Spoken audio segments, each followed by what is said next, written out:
La energía no es un tema de ricos, la energía es un tema que nos compete a todos. El tema de tecnología es fundamental y nosotros tenemos que hacer un catch-up con el mundo porque nos estamos quedando atrás. La política energética no puede estar atada a los ciclos políticos y eso a Colombia lo está matando. El trilema energético es esa combinación de 3 dilemas para formular la política pública o para desarrollar el sector energético en un país, y una de esas puntas es la sostenibilidad. La otra punta es acceso y la otra punta es seguridad energética.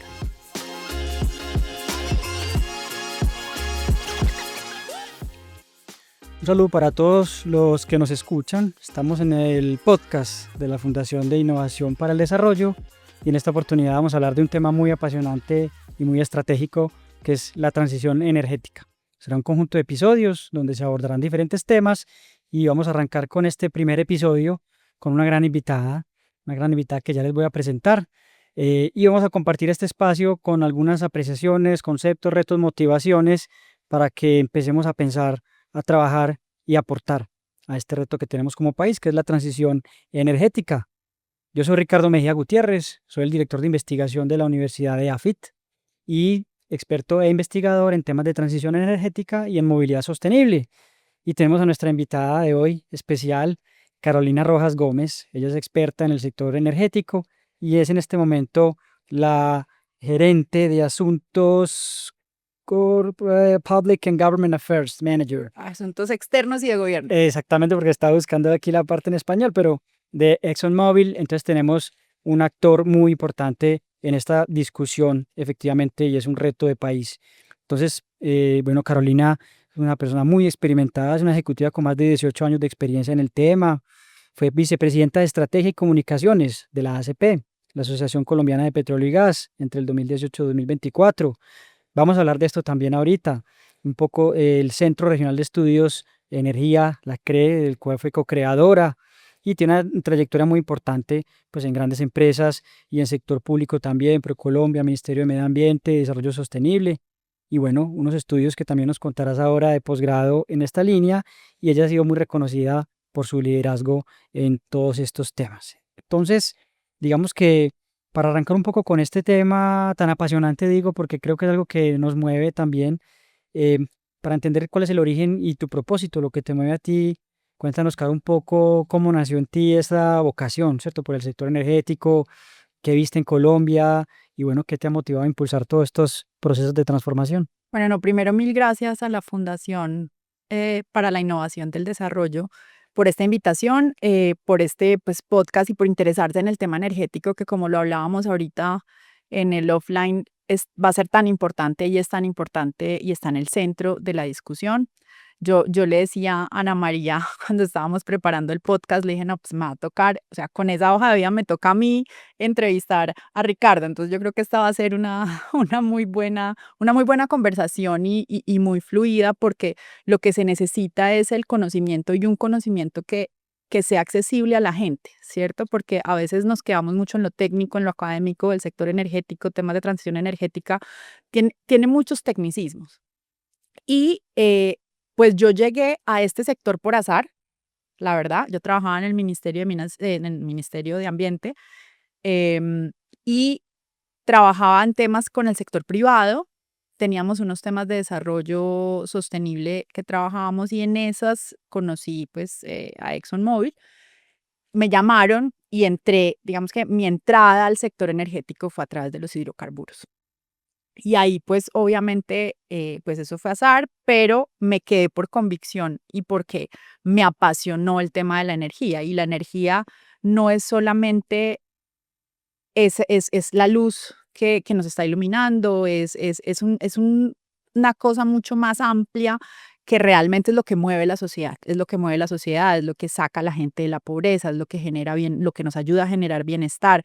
Y por supuesto, pues esto lo vimos alrededor del siglo XX, pero en el siglo XXI está en el centro de todo lo que mueve la sociedad. O sea, no solamente en temas de transporte, en temas de electrificación, en temas, ahorita todo lo que se está hablando de la inteligencia artificial. O sea, la energía cada vez va a ser una herramienta por no decirlo un arma, pero digamos que en geopolítica también puede ser un arma, pero es una herramienta clave y crucial para los próximos años y yo me atrevería a decir que para el próximo siglo. Y por eso me apasioné por este tema. Creo que, como decías tú, somos apasionados por la energía y ojalá que este sea un tema que le apasione de igual manera a la gente que nos está viendo. Resalto eso como de acercarlo a la gente. Cuando tú hablas de que esto es altamente técnico, claro, cuando uno conversa con las personas, es lleno de tecnicismos, mucha tecnología, evidentemente, y estoy totalmente de acuerdo contigo ese tema de que la gente entienda, para que entiendan cuando hablemos de transición, como a qué nos referimos, ¿cierto? Porque algunas personas también, por tal vez un desconocimiento técnico, pueden no ver realmente el reto que tenemos y sobre todo las oportunidades de lograrlo. Entonces, estoy muy de acuerdo contigo y lo que mencionas, digamos, la energía en su visión amplia es todo lo que prácticamente percibimos a nuestro alrededor. Y de hecho creo que esto es importante un poco porque también tú como co-creadora del Centro Regional de Estudios de Energía, ¿cómo crees que esto, por qué crees que fue interesante y cómo crees que eso conecta con tu propósito profesional?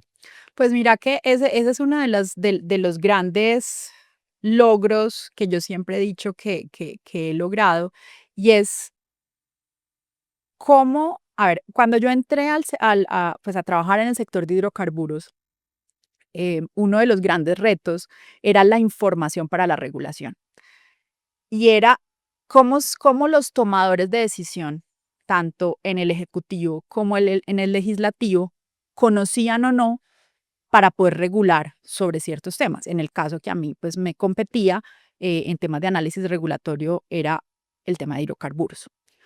Pero cuando uno habla con personas de otros sectores del sector de la energía, vuelvo y digo, el sector de la energía es muy amplio, entonces está generación de energía, y en temas de energía eléctrica está generación, transmisión, distribución, bueno, tenían los mismos problemas, ¿cierto? Entonces era cómo se generaba ese conocimiento para poder tomar unas decisiones que beneficiaran a los colombianos y que beneficiaran al sector. Y de ahí sale la idea del Centro Regional de Estudios de Energía. ExxonMobil tenía una fundación, que era la Fundación ExxonMobil. Esa fundación pues cambiaba, se iba a cerrar. Y justamente cuando estábamos cumpliendo 100 años como compañía en Colombia, varias personas dentro de la organización vimos la oportunidad de dejar un legado, que se dejara un legado para el país. No que Exxon se mantuviera ahí, sino que generara pues como ese capital semilla para dejar ese legado. Y de ahí nace el Centro Regional de Estudios de Energía, la idea de generar un think tank, un centro de pensamiento que ayudara a generar esa información para que las decisiones de política energética estuvieran basadas en la información. Cuando yo digo que es importante acercar el sector de energía a la gente porque es muy técnico, no lo digo de mala manera. Creo que el sector tiene que mantener como esa calidad en que se piense desde pues lo técnico. Es un sector que es 100% técnico, es un sector que tiene, como dices tú, innovación, que tiene temas de tecnología y eso se tiene que mantener así. El reto es para los que estamos en este sector. Tenemos que aprender a comunicarlo y aprender nosotros a acercarnos a la gente. No que vengan influencers o que vengan, y no por demeritar la labor de los influencers, pero una persona que empiece a hablar del tema cuando solamente ha leído o se ha informado muy poco y ya se creen expertos en energía, pues realmente esa no es la idea. La idea es que quienes estamos en las distintas como áreas del sector energético sepamos llegar y sepamos entregar esos mensajes. Y de ahí también viene la idea del Centro Regional de Estudios de Energía. Y era cómo empezar a acuñar el término de alfabetización energética. Eso era como de ahí viene como esa idea y esa gestión que realmente pues fue mancomunada, fueron varias personas y hoy en día pues el centro se mueve solo. El centro pues está liderado por Tomás González, que es exministro de Minas y Energía, pues tiene una cantidad de personas en su consejo asesor y pues realmente ya es del país, ¿cierto? Que era como lo importante. Es una entidad independiente que piensa el sector energético y que entrega información relevante para tomar decisiones de política energética. No, súper interesante. Y además estoy de acuerdo cuando hablas de alfabetización energética. Sí, es un concepto que no se debería tomar a mal, que algunos de pronto lo malinterpretan, pero te cuento una anécdota. Nosotros en la Universidad de AFIT, por ejemplo, nos pasa mucho a los científicos, a los que trabajamos temas muy complejos, nos cuesta mucho explicar. En la universidad tenemos una estrategia que se llama la Universidad de los Niños. Lleva 20 años funcionando y el objetivo era eso, contarle tus investigaciones, que son muy complejas, a niños. Las preguntas más interesantes han salido de ese esquema porque es en doble vía. Le permite a los investigadores como comunicar o explicar temas muy complejos en un lenguaje más aterrizado para público en general y además un tema de vocaciones, porque son unos niños que ven cosas que hacemos en Colombia por científicos, ingenieros colombianos, que también los inspira y también poder ayudarles un poco para que su vocación no sea a lo que su territorio los lleve, ¿cierto? Violencia o algunas cosas o que no vean como que se pueden hacer. Yo antes de entrar a hablar de la transición energética, quiero construir sobre lo que tú decías de lo que están haciendo en EAFIT y del rol de la academia. Creo que los centros de pensamiento son fundamentales en una sociedad. En Estados Unidos, y digamos que esa idea viene de una experiencia que yo tuve habiendo trabajado o haciendo mi pasantía en Washington, que la hice en un centro de pensamiento. Una de las cosas que yo pensaba en esa experiencia era la diferencia de la proliferación de centros de pensamiento que existían en Estados Unidos y de cómo el sector empresarial estaba absolutamente comprometido con el fondeo de centros de pensamiento y de la academia en Estados Unidos para pensar distintos temas y cómo eso hace la diferencia. En el caso de Colombia, no solamente los centros de pensamiento, sino que también las universidades tienen un rol fundamental y en el caso, por ejemplo, del CRE, pues claramente, como lo dices tú, la audiencia es distinta, pero lograr formar desde pequeños a los niños en temas de energía y en temas complejos, eso hace mucho la diferencia en la sociedad. Cuando uno va, no sé, o ve países en Asia, la forma en cómo educan a los niños es muy distinta a la forma en cómo se educan a los niños acá.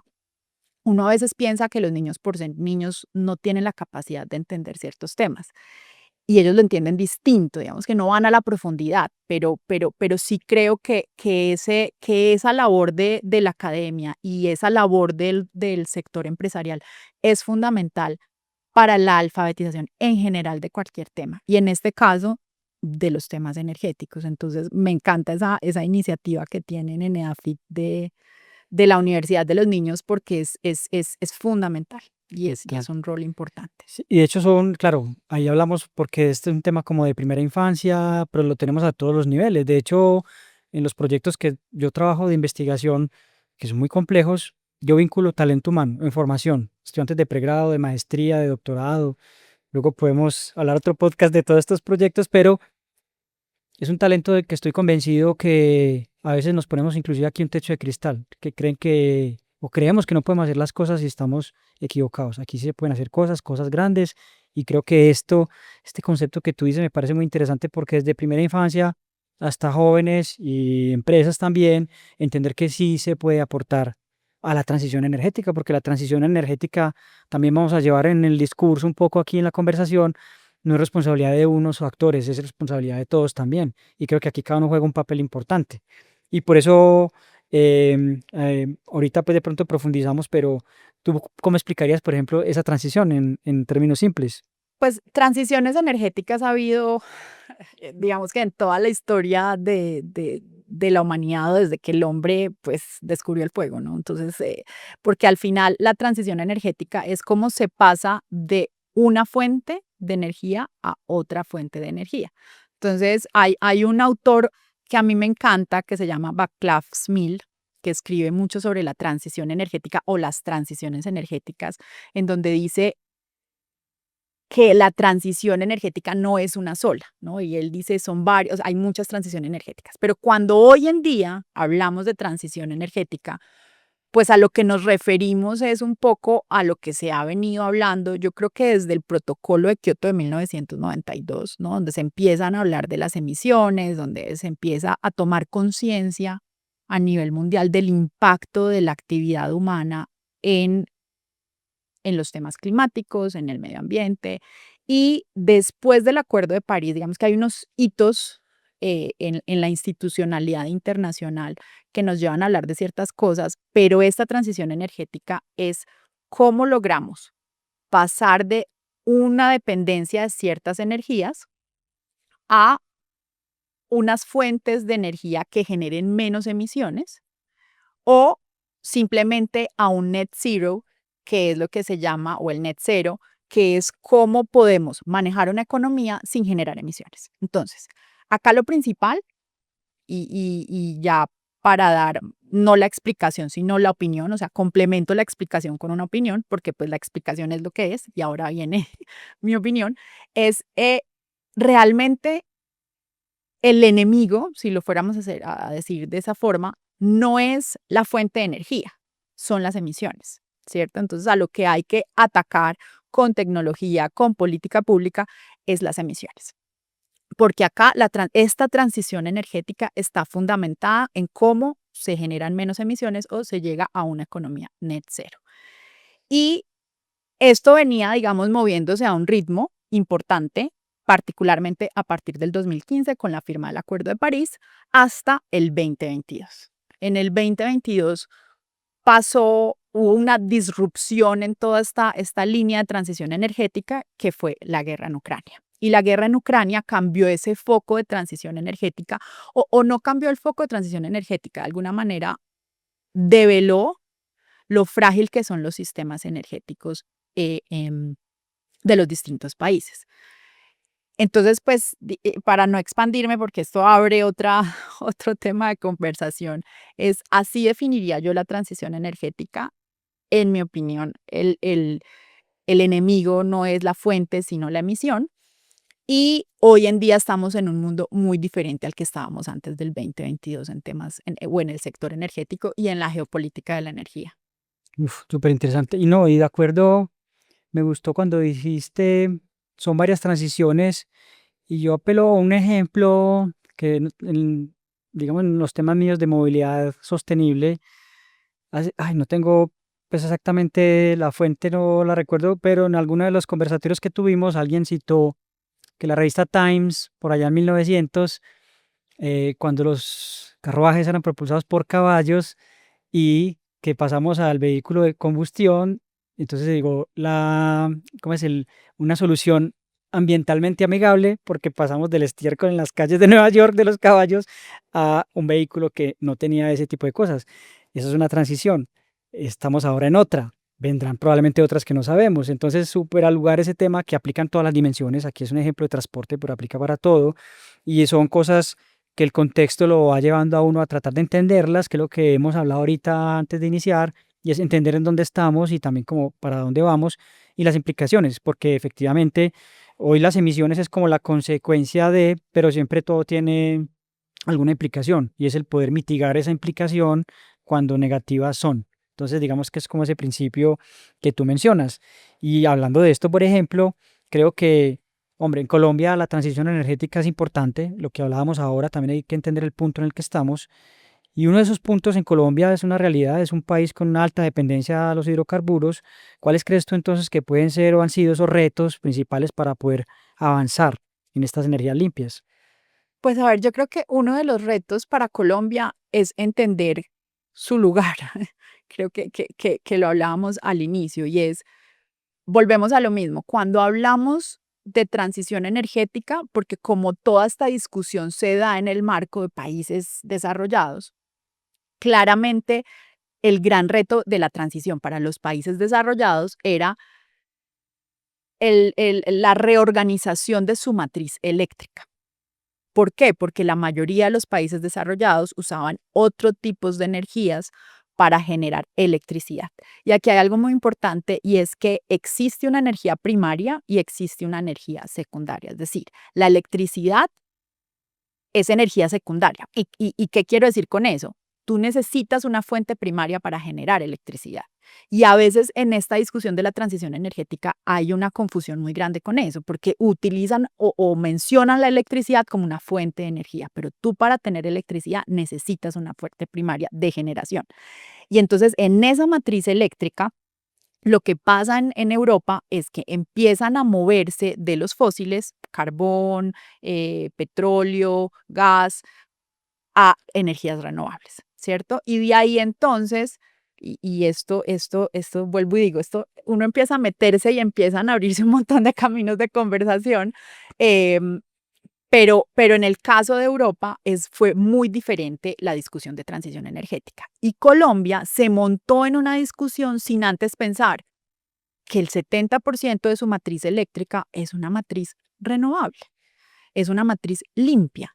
Y en los años, en el siglo XX, cuando se desarrolló todo el sector eléctrico en Colombia, pues se desarrolló alrededor de las hidroeléctricas. Entonces, nuestro reto en transición energética, si bien si queremos electrificar la economía, pues sí es importante pensar en la adición de renovables, que es lo que se está haciendo. El gran reto para Colombia de la transición energética son sectores como el transporte, ¿cierto? Entonces, yo creo que lo principal para el país es entender cuál es su realidad, no montarse en una realidad de otros países, porque entonces los políticos o los ministros o quien vaya, entonces lo invitaron a un foro o van a representar al país en estas reuniones que se dan en los distintos países de la COP o Naciones Unidas en septiembre en Nueva York o lo que sea, es, y empiezan a traer como todas esas experiencias y a implementarlas acá. Hay que pensar cuál es la realidad colombiana, ¿cierto? Entonces creo que ese es el gran reto de la transición energética en el país, es entender primero en qué estamos, que tenemos una matriz eléctrica limpia, que sí hay que adicionar distintas fuentes de energía, pero que a lo que hay que poner el foco es a otros sectores que son muy importantes y que realmente le generan un reto, que es el sector transporte, pero también el tema de adaptación. Eso para mí es lo que más me frustra en las conversaciones de transición energética en el país. Imagínate que también eso que estás diciendo y en las conversaciones de movilidad, y aquí un poco para los que nos escuchan, voy a poner el ejemplo de lo que tú estás mencionando. Cuando la discusión del vehículo eléctrico, y tú sabes, en California hubo en los 70s o los 80s una, digamos, oleada de vehículos eléctricos que luego se arrumaron. En Europa arrancó también el vehículo eléctrico como la estrella de la transición, pero se estaba desconociendo eso que tú mencionabas, y era las emisiones de la producción de la energía. Entonces, claro, tú tienes unas emisiones en el vehículo, claro, ya hoy el transporte es el 70-80% que puede contribuir a las emisiones, entonces se enfocaron en la mitigación de la fuente final, que era el vehículo, pero era más contaminante, por ejemplo, lo que tú decías en Europa, porque la matriz energética ya no era tan limpia como la de Colombia, entonces era mayor la cantidad de emisiones necesarias para producir esa energía eléctrica a los vehículos, entonces efectivamente no hacía ese balance que se requería. Y en Colombia estuvimos en esa discusión y totalmente de acuerdo lo que tú dices, la matriz de Colombia es la sexta más limpia del mundo. Entonces, nosotros, un vehículo eléctrico puesto en Europa es mucho más contaminante que el mismo vehículo eléctrico puesto aquí en Colombia. Y desde ahí arrancaba la conversación. Entonces, yo creo que este tema de esta alfabetización que tú mencionas es, hombre, acercar a la gente al conocimiento de toda esta cadena de producción de la energía, su consumo y las emisiones en todos los puntos de la cadena para poder entender cómo esa transición, en dónde se debería abordar y cuáles son esos retos. Entonces, totalmente de acuerdo contigo que eso nos pasa evidentemente. Y si me permites Claro, ahondar ahí en lo que estás diciendo, para volver al punto de por qué es tan importante la gente técnica en este sector, y es porque ahí cuando hablas del tipo de energía que se utiliza para generar electricidad, empieza a meterse uno más en un tema más complejo y es la calidad de energía, el nivel calorífico de la fuente energética. Y es que el carro eléctrico, desde que empezó el carro, pues habían como distintas fuentes, o sea, o era a través de electricidad o era a través de combustión con el combustible derivado de petróleo. ¿Qué es lo que pasa? Que el nivel calorífico del combustible derivado del petróleo era mucho más eficiente que ese vehículo que estaba impulsado por electricidad. Otra fuente de energía, que volvemos a lo mismo, es un vector, no es una fuente primaria de energía, que es el hidrógeno. El hidrógeno, pues el Zeppelin, entiendo que pues estaba propulsado por hidrógeno. Entonces, no es que nos estemos inventando la rueda, es que estamos volviendo a recuperar como unas fuentes de energía y la discusión que se tiene que dar y cuando la gente opine sobre este tema, pues es importante que ese conocimiento se logre transmitir de la diferencia, no sé, de lo calorífico, de la calidad de la energía y volvemos a ramificar la conversación en un montón de otras cosas, porque si se electrifica la economía, si entonces todos los carros son eléctricos, y se decidió que todo va a ser eléctrico, pues eso va a generar unos retos grandísimos en temas de transmisión, en temas del sistema de transmisión en Colombia se desarrolló entre 1966 y 1970 para un sistema pensado para el siglo XX. ¿Cómo vamos a pensar un sistema pensado de transmisión para el siglo XXI? Centralizado no nos va a funcionar, ¿no? Entonces, eso empieza, hay una ramificación cuando uno empieza a hablar de los temas y a pensar en el futuro que yo no sé si el país lo está entendiendo.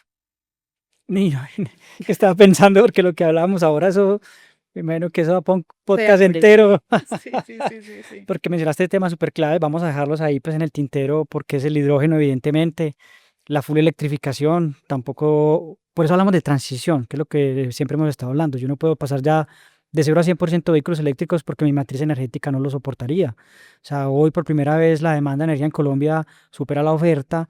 Ahora imagínate si yo le pongo más vehículos eléctricos, lo que me tocaría generar. Y en hidrógeno también, eso da para otro podcast entero, es una posibilidad futura muy importante, pero cuando hablábamos ahora de que la gente debe entender los impactos de cada una de las etapas de la cadena, o entonces, por ejemplo, las emisiones para generar energía eléctrica, hay unas emisiones también para generar ese hidrógeno. Entonces, claro, aquí funciona muy bien pues en el punto final en el vehículo, pero para producirlo, entonces entramos a hablar ya de hidrógeno verde, hidrógeno gris, hidrógeno azul, sin entrar en mucho detalle.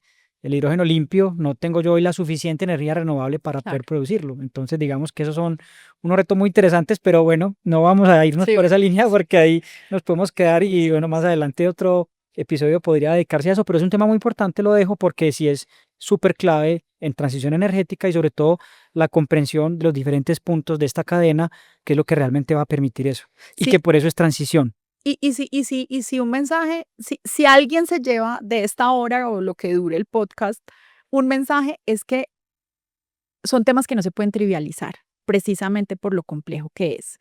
Eh, y no es, a ver, yo sigo en la línea, es importante llevar el sector y la energía y transmitirla de una manera que se pueda entender, pero precisamente por lo complejo que es, no se debe trivializar.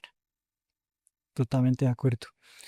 Y en esa complejidad, inclusive muchos también se enfocan otra vez como en la parte final, en el vehículo, que el hidrógeno ya sí se puede, que existe el vehículo de hidrógeno, sí, pero todo eso de ahí para atrás es lo que tú dices, lo que debemos comprender.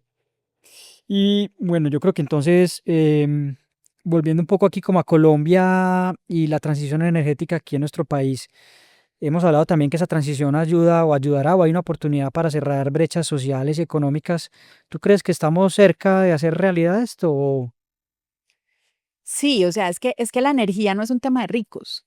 Mejor dicho, eh, la energía, a ver, la economía, la energía sigue la economía.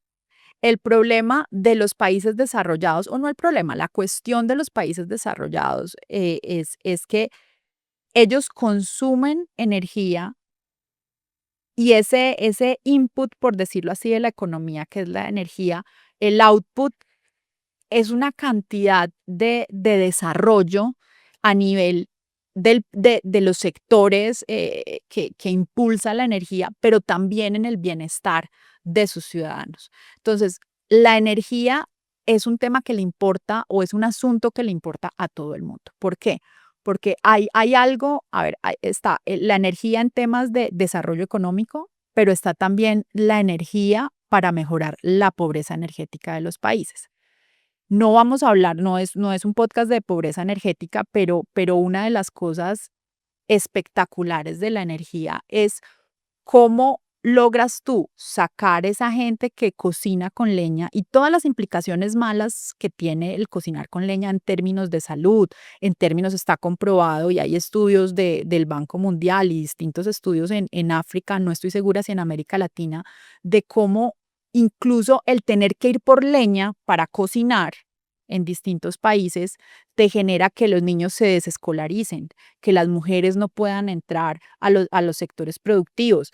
O sea, son cosas que a uno le parecen como absurdas, pero realmente ese es el impacto que tiene la pobreza energética o el tener que usar la leña. Cuando tú logras generar o con electricidad o con gas, yo personalmente, para mí, si tú me preguntas cuál es el mejor combustible en este momento, para mí es el gas. El gas es, dicen que es un combustible de transición, yo vuelvo y digo, puede que sea un combustible de transición, pero yo siento que el gas quedó para quedarse. ¿Por qué? Porque cuando tú miras las promesas de un país como Alemania, de decir yo voy a disminuir mis emisiones, y un país como Estados Unidos, que en su momento decía yo no voy a ser parte del Acuerdo de París, pero Alemania no logró disminuir sus emisiones y Estados Unidos sí, y eso fue gracias al gas. El gas es una fuente que ayuda a la pobreza energética y es una de las energías que son importantes para el bienestar y para el desarrollo. Entonces, la energía no es un tema de ricos, la energía es un tema que nos compete a todos y es una posibilidad también de industrialización de un país. China lo entendió hace 20, 30 años. China es el centro de manufacturas de la energía verde en el mundo. O sea, son los que generan las baterías solares, son los que generan las turbinas eólicas, son los que están generando las baterías de almacenamiento, los que tienen la tecnología y eso ha generado un desarrollo económico alrededor de eso. Entonces, en desarrollo económico, la energía es importante y para la pobreza energética, la energía, las fuentes de energía son importantes. No, y súper, yo creo que mencionas algo muy importante para los que nos escuchan. Y también creo, todo esto es un tema de contexto, así como hablábamos del contexto en la época del vehículo a caballo, lo mismo es un contexto hoy. Habrá quienes dirán, listo, no se le puede imponer el desarrollo económico a quien no quiera, digamos que respetable, pero yo creo que la oferta sí debería poder estar, no debería ser una carencia, sino que debería ser una posibilidad, ya que el usuario defina, decida en ciertas proporciones, porque también hay que ver eso cómo impacta. Creo que ahí está ese tema de que sea esa posibilidad, que la persona, por ejemplo, que cocina con leña, si tiene la posibilidad, seguramente migrará.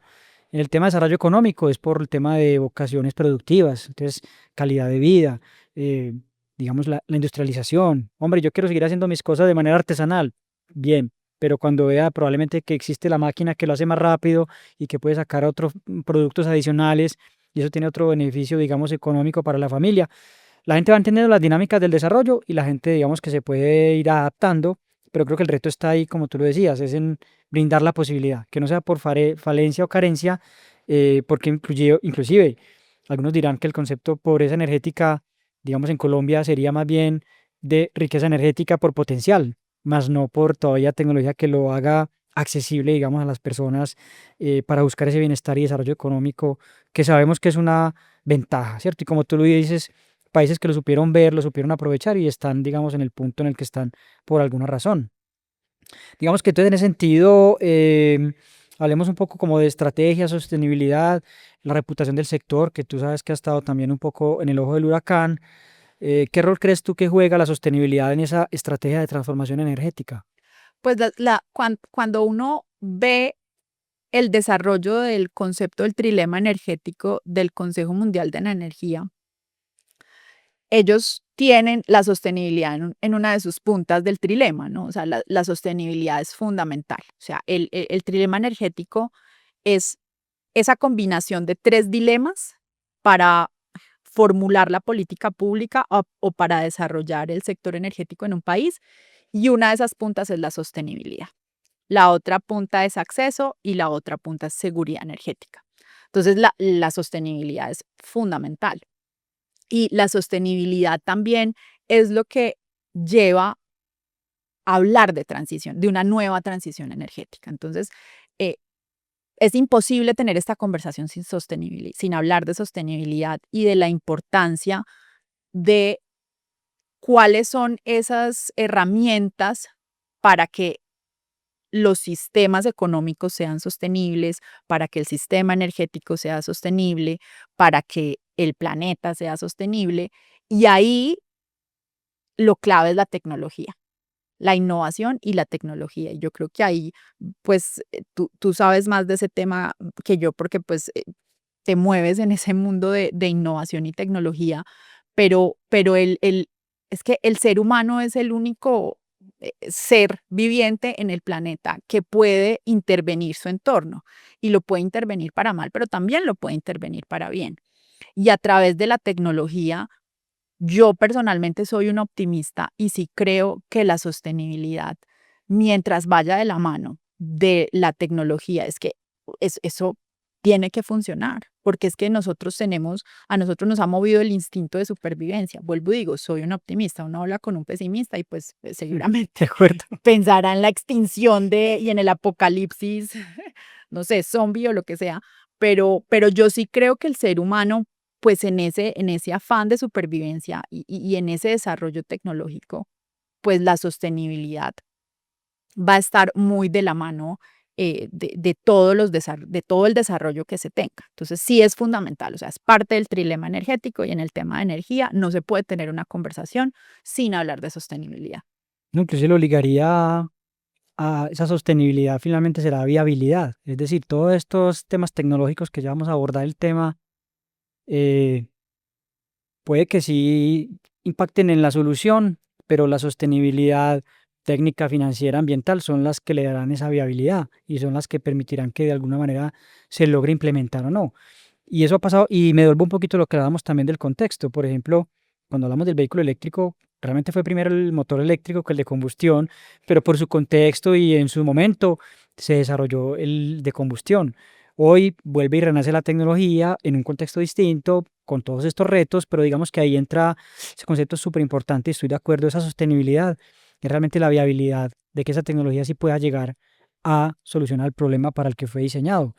Y de hecho, en este punto, digamos que eso le aplica como a esas soluciones tecnológicas, comunitarias o regulatorias, porque ya lo hemos hablado, yo creo que es una triada interesante, no es solo la solución tecnológica, sino esa población, esa parte social o comunitaria que adoptaría eventualmente eso, y como lo mencionabas tú, con el centro de pensamiento, que es ese tema regulatorio y que es clave también de proveer datos e información a los tomadores de decisión para que precisamente esa reglamentación o legislación favorezca y mitigue probablemente los componentes que no son como tan buenos, llamémoslo así, en términos de impacto. ¿Tú qué soluciones concretas desde este punto de vista tecnológicas, comunitarias o regulatorias creen que puedan acelerar la transición en Colombia en los próximos años? Pues yo creo que ahorita hay muchas tecnologías que están acelerando la transición energética en muchos lugares. El punto es, volvemos a lo mismo, es a qué le va a apostar Colombia, ¿cierto? Y es, pues, cuál va a ser su modelo de desarrollo industrial.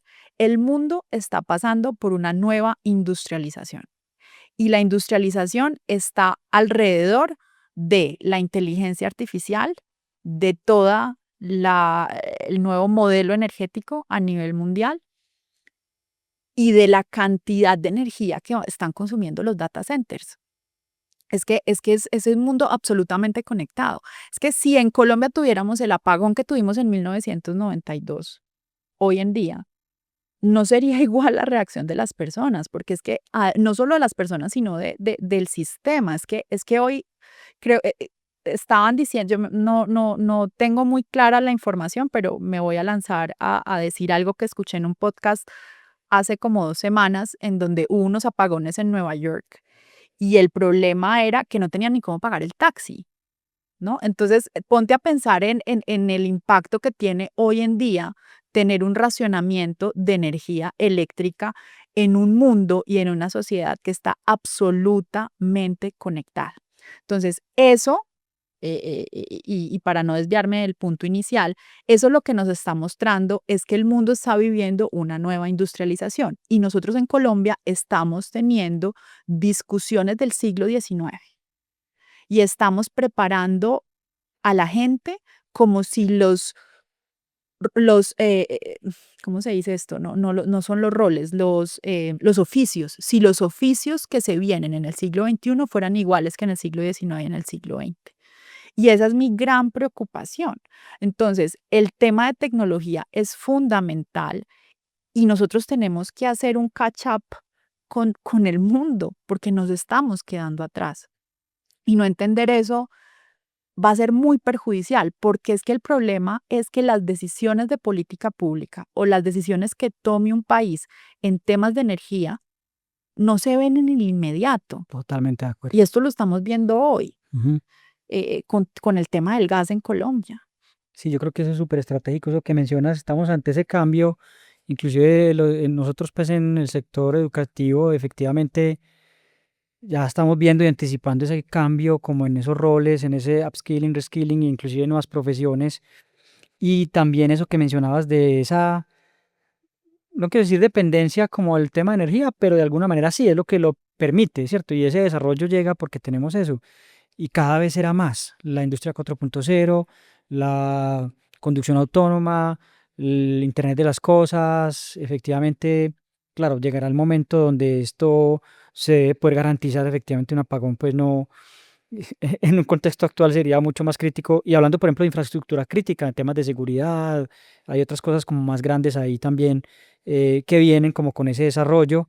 Y hablábamos también un poco, como por ejemplo los temas comunitarios o digamos como en ese mosaico de soluciones, ¿cómo crees tú que podríamos integrar en lo local el tema de las energías comunitarias, esa innovación territorial, que es un poco lo que hablábamos ahora de cómo realmente hacer que haya esa apropiación, digamos, por parte de esos usuarios finales y comunitarios? Yo creo que un intento importante en política pública en el desarrollo de comunidades energéticas. Creo que eso es, o que existan comunidades energéticas, pues es una buena idea. Lo que se necesita es estructurar los proyectos desde el inicio hasta el final, ¿cierto? Entonces es desde la financiación, desde formar en capacidades a esas comunidades energéticas y tiene que ser un tema muy puntual, o sea, es muy puntual para una necesidad muy puntual, ¿cierto? Entonces en zonas no interconectadas, pues eso funcionará muy bien, pero sí tiene que haber una formación. Acá lo clave es la formación, la educación y el aterrizar las expectativas. No puede ser que ahora la expectativa sea que la energía sea de todos los colombianos. Pues eso no es una realidad. Eso pues realmente generaría muchos problemas en el sistema eléctrico, pero sí son soluciones, hay soluciones comunitarias en zonas no interconectadas que tienen grandes retos en temas de electricidad. Y no solamente de electricidad, sino también pues temas que tienen que ver con energía, no sé, fertilizantes que normalmente vienen de gas, pero pues se pueden hacer comunidades en donde se hayan proyectos que esos fertilizantes no sé, sean desde otras fuentes, y eso puede generar unas dinámicas sociales y económicas en las comunidades que son importantes, pero hay que entender el contexto. Hay que tener el contexto y hay que tener una política de país. Entonces, ¿qué política vas a tener para los grandes centros donde está pues toda la presión demográfica y qué soluciones y qué visión vas a tener para las zonas rurales y no interconectadas?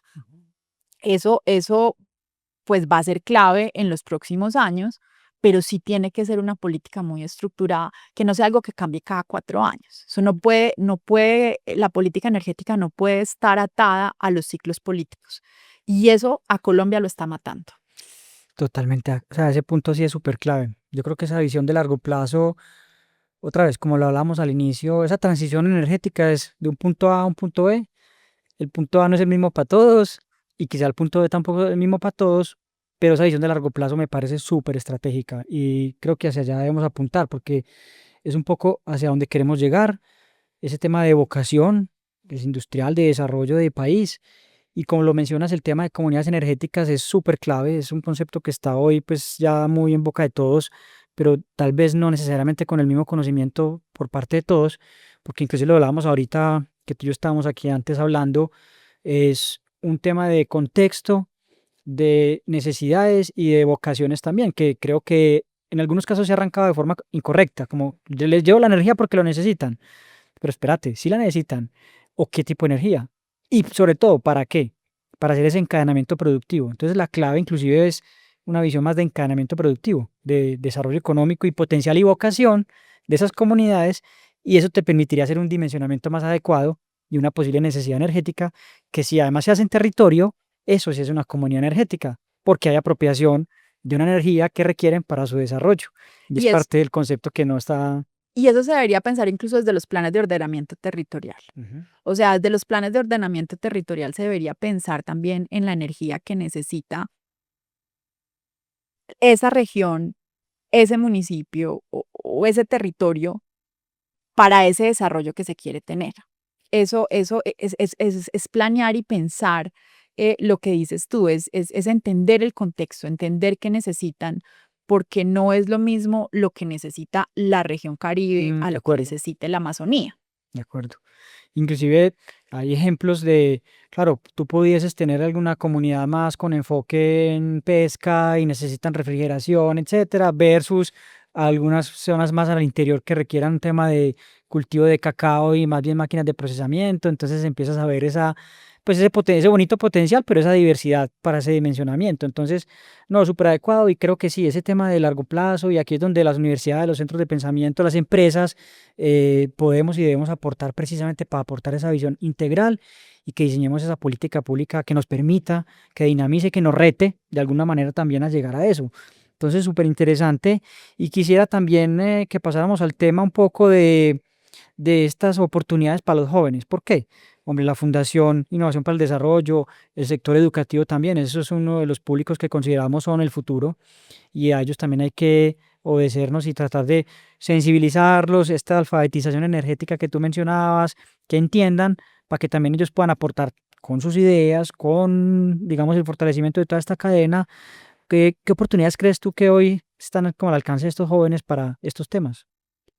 Es que las oportunidades en la transición energética son infinitas. Y vuelvo y digo, no, si queremos ver las oportunidades que existen, vámonos a China. O sea, China se desarrolló alrededor de toda la economía de la transición, ¿no? De toda la generación de la cadena de valor de los renovables. Entonces, yo pienso que en la transición energética, yo sí pienso que las oportunidades son infinitas. Ahora, ¿qué necesita? Que el Estado genere unas políticas o un marco en donde se aterricen esas oportunidades. Y en el caso de los jóvenes, yo siempre he pensado que la educación es fundamental, pero hoy en día,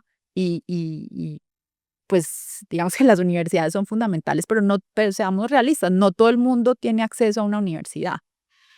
Pero hoy, ¿no? Hay una cantidad de formas de aprender y de cursos y de acceso a información técnica que puede que no sea una carrera profesional, pero puede ser un tecnólogo, ¿no? Entonces creo que hay una cantidad de oportunidades y que lo que los jóvenes tienen que tener es curiosidad, ¿no? Interés, eh, y que las universidades, las empresas, el Estado, pues ayuden a generar como esos hubs de información para que ese interés pueda encontrarse con oportunidades, que al final es como algo de doble vía.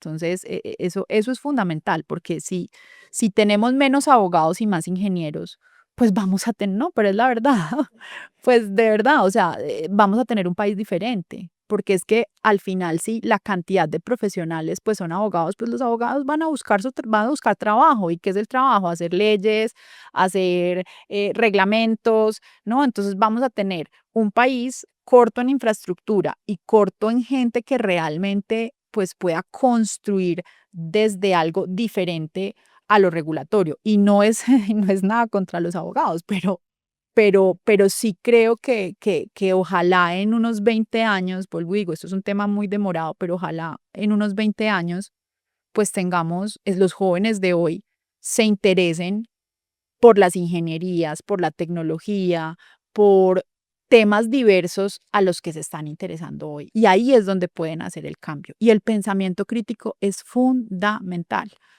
porque eso es lo que les va a permitir saber si alguien les está diciendo, pues les está hablando lo que quieren oír o lo que realmente, pues de pronto no es lo que quieren oír, pero pues es lo que se necesita. No, y súper. Esto también da para otro podcast Sí. entero, efectivamente, pero ya me sumo pues a ese llamado un poco a ese tema de las carreras técnicas. Desafortunadamente, de alguna manera se ha, pues, en los jóvenes es un tema que algunos lo ven como muy complejo o algunos ven oportunidades en otro lado, quizá, no sé si, no quiero decir más fáciles, pues, para no juzgar, pero sí se necesitan esas profesiones, la vocación STEM. Yo creo que todo esto, alguna vez hablando, sobre todo porque con los temas de IA, que no hay que negar pues la expansión y el crecimiento, pues a futuro no todo será IA. De hecho, estuvimos hace poco en la celebración de los 70 años de EPM, me acuerdo en la Cámara de Comercio de Medellín, y hubo una charla precisamente con pues, el gerente general y estuvo el vicepresidente encargado de todo el tema de Hidroituango. Y cuando tú ves, o sea, realmente, o sea, la obra, la cantidad de ingeniería y de personas allí involucradas, y el talento y la ingeniería colombiana, porque resolvieron eso ellos dan unos ejemplos de formas en que resolvieron problemas muy complejos. Esos talentos los necesitamos. Claro, la IA servirá también, servirá para operar, sirve mucho, pero como dicen algunos, la IA no construye edificios, la IA no construye represas. Entonces yo creo que es un tema también que para los jóvenes, y un poco con el ejercicio que hacemos nosotros con Universidad de los Niños, con montar a los estudiantes en proyectos aplicados con la industria, con sector público, los acerca realmente a ver que todos somos motores del desarrollo y que todos somos potenciales, digamos, creadores de soluciones para todo esto. Entonces estoy súper de acuerdo contigo. Es un reto grande y como tú lo decías, no todos tienen la oportunidad, digamos, también de tener esta formación, entonces hay de todos los niveles, pero bueno, digamos que es parte del reto. Por eso creo que el reto no es solamente esta cadena energética solamente, sino un montón de cosas alrededor. Y digamos que ahí estamos todos trabajando y enfocados. Hablamos ahora también precisamente que pues, hay soluciones pensadas, digamos que desde América Latina y que están siendo reconocidas globalmente. ¿Tú crees que hace falta o qué haría falta para poder tener más visibilidad de lo que aquí creamos de pronto para Latinoamérica y para el mundo? Yo creo que Colombia está muy bien posicionada, creo no, Colombia está muy bien posicionada en temas de transición energética. Por lo menos, pues los últimos reportes que yo he visto hasta el 2023, Colombia era como el país de mostrar en temas de transición energética. Y yo creo que si hay una cantidad de progreso, de innovación, de cosas que se están haciendo, que se están visibilizando y que hay que continuar visibilizando. O sea, no hay que perder ese impulso y lograr seguir en esa senda en que hemos ido de que seamos reconocidos por temas de innovaciones y no volver a ser conocidos por temas de violencia, por temas de narcotráfico, o sea, de ser realmente, continuar en ese camino que Colombia ha venido por muchos años y hay muchas cosas para mostrar. Entonces hay que seguirlo mostrando, hay que seguir interesando a los jóvenes, la academia se tiene que seguir involucrando, los empresarios se tienen que seguir involucrando, el gobierno seguir cumpliendo su papel y entonces esta construcción de sociedad pues va a permitir que haya cosas para mostrar y ojalá así sea. Totalmente de acuerdo. Y ahí me atrevería a apuntar algo, algunos de los proyectos que hemos hecho nosotros en la Universidad de AFID y con varias universidades y empresas. Diseñamos la primera embarcación electrosolar, pues en su momento del mundo, ahora de Latinoamérica. Son desarrollos pues, hechos acá con talento local, con estudiantes. Eso es como por poner un ejemplo de otros desarrollos que estoy totalmente de acuerdo. Aquí se pueden generar esas soluciones de alta tecnología con talento local y que tenemos que ayudar desde la academia, las empresas y el sector público, pues a visibilizarlas, que yo sé que nosotros podemos aportar al desarrollo de nuestros problemas. Estoy de acuerdo contigo en ese sentido. Y pasemos de pronto un poco a los minerales estratégicos, toda esta cadena de suministro, que son parte de los retos de las energías renovables. En este contexto de transición, ¿cómo ves tú el papel de los minerales estratégicos en Colombia y en América Latina? Eso va para otro podcast, Todo esto da ese para un tema de podcast, cada pregunta. todo, ahí dejamos, ahí tienen tarea la Fundación Innovación para el Desarrollo, ya tiene ahí, tiene que tomar nota de todos los temas para los próximos podcasts.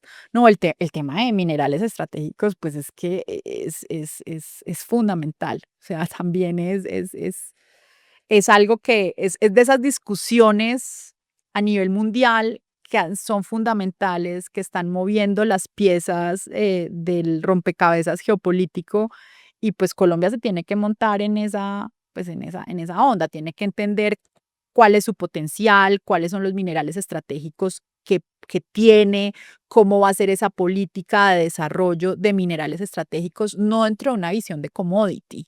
Tenemos que ir a una visión de cadena de valor, cómo generamos que, porque ya el tema de los commodities los desarrollamos en el siglo XX. Ahora estamos en el siglo XXI. A ver, tenemos que pasar de una economía de commodities a una economía de cómo generamos valor y cómo generamos cadenas de suministro, pero para eso tenemos que tener una visión de largo plazo. Volvemos a la visión de largo plazo, para eso, porque estos son temas de largo plazo. Volvemos otra vez, a mí es que me encanta poner el ejemplo de China, porque es que es importante que los países entiendan qué fue lo que hizo China. China empezó en 1980, en la década de los 80, en la década de los 90, empieza a ser la fábrica no solamente de manufactura de productos, sino también de la transición energética. Y eso fue una cosa consensuada con Europa, con distintas empresas europeas y con distintas empresas en Estados Unidos. ¿Ellos qué ofrecían? Ellos ofrecían mano de obra barata, más flexibilidad en las políticas ambientales, ¿no? Y el costo de la energía barato.